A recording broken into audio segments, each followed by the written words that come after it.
Okay, let's see how number one comes out. I'm going to do this in portions again, and then I'm going to join together so I can upload like I did last week. So we'll see how this goes. Oh wow, that's the mould. It's a sugar skull woman with a bandana. Oh wow, I don't know if you'll see the detail, but look at that.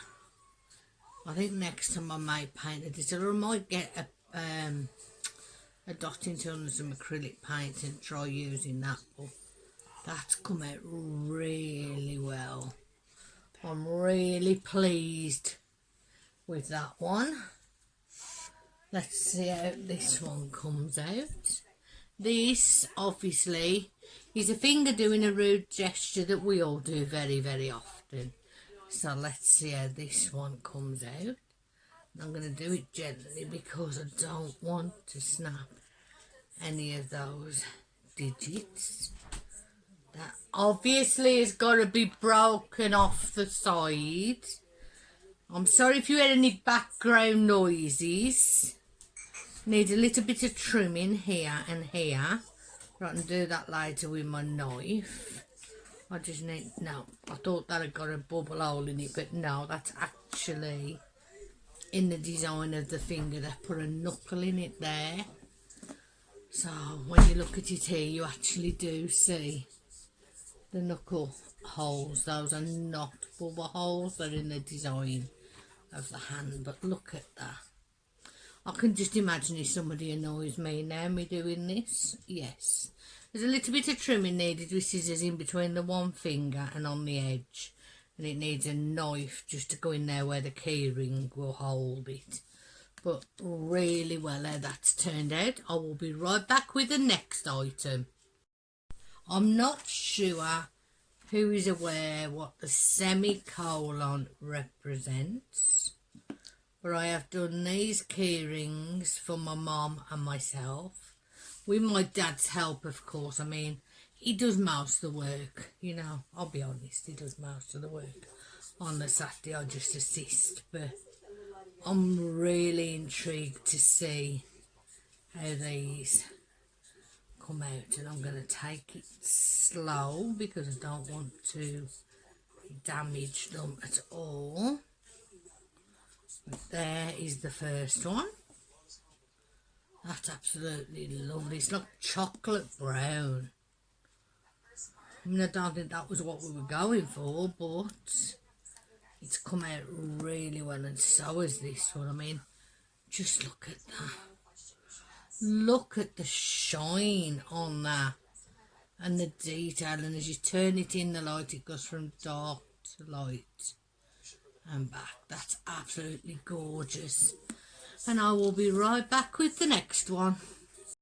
Okay, this is the other sugar skull lady, so let's see how that comes out. It's right, my assistant is tapping me instead of waiting till I'm not on video. Oh, I really like that. There's a little bit of a hole, a bubble hole right by where the keyring goes in, but I can top that up when I put the keyring in. That's not a problem, but wow. It even shows the detail of her hair. I mean, just look at that. Wow. Then these would be nice if you used acrylic paints on them as well. Right, we have here two paw prints. One I'm not going to unmold because it's not finished. I'm actually going to put a layer of green resin on it today, so it should be set tomorrow. But when this comes out, it's going to look magical. It's going to look like chocolate mint, which is very Christmassy, and there's a surprise here. So stay tuned till tomorrow for that. That's if I get to top it up today. And this is a mini paw print, and there's a surprise right here apparently. So let's see how well this one unmolds and whether it's going to be, as Bertha calls it, giving birth, or whether I'm going to need my assistant to assist me, or whether I'm going to be able to do it on my own. Yay, that came out really well. And the surprise is, if you've lost a pet, these are used as memorials because it has a heart. I don't know if you can get that to focus. Hang on. There we go. It has a heart right here in the middle of the paw print, which you can always fill with another colour resin or a gem or leave as it is. But I like that little paw print. I know Claire wanted to see the paw print, so Claire, this is for you. I will take you at the bottom so you can see this one. And these are the other size paw prints, but as I said, that won't be out till tomorrow because I'm going to put a green on the top. So I will be back with the next part in 2 seconds. Okay, this tiny pentacle was supposed to be bigger than it was, but when it come it was minute.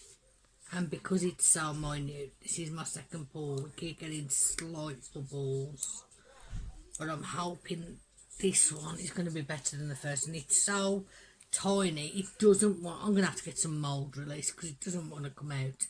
I'll ask my assistant because I cannot get that out. Please don't take 3 hours.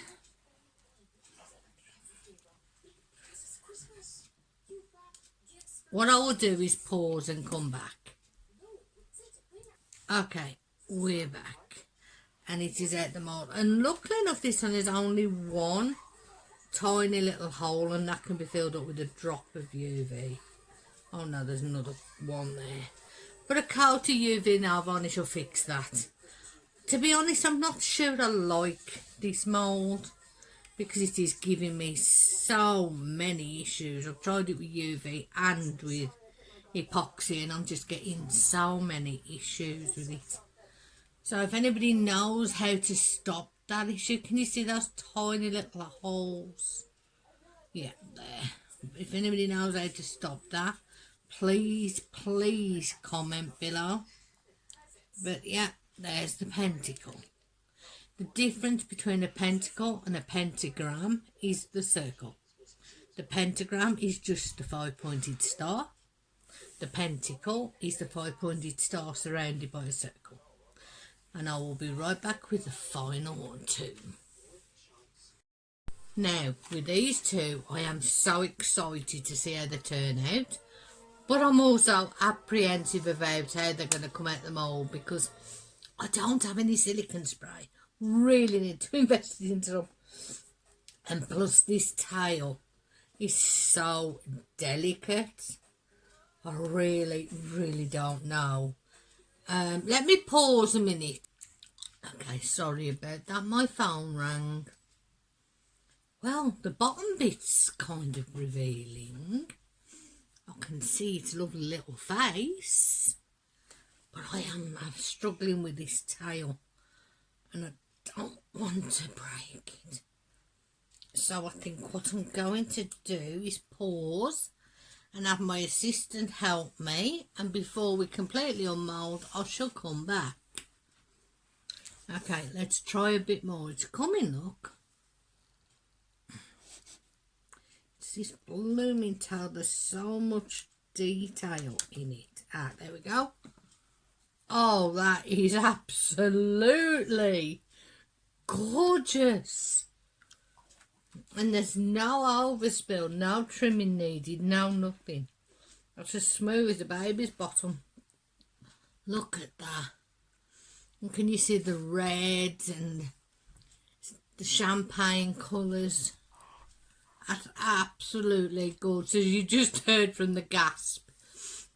And my paint his eyes black, just to make them stand out. But look at that face. How can you not love that adorable face? So that's that one. And I will be right back with the final one.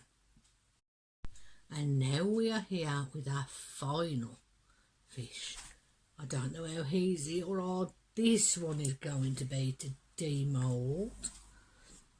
But for some reason, the tail on this one seems even more delicate than previous tail, but we'll see.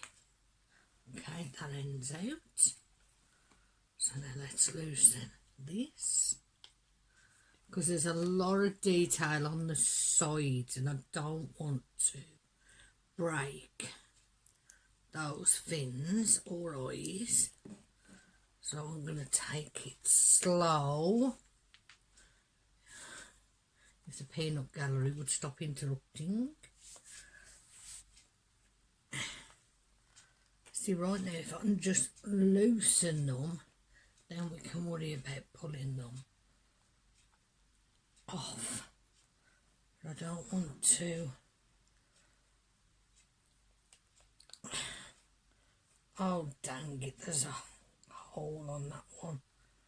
Mind you, it's just that the colouring hasn't quite gone in. I'm going to pause, get my assistant to get it out and then okay, this one has suffered a bit of damage, but you know what? I like that. To me, it's like other fish have attacked it in the water, because the body and the tail are perfect.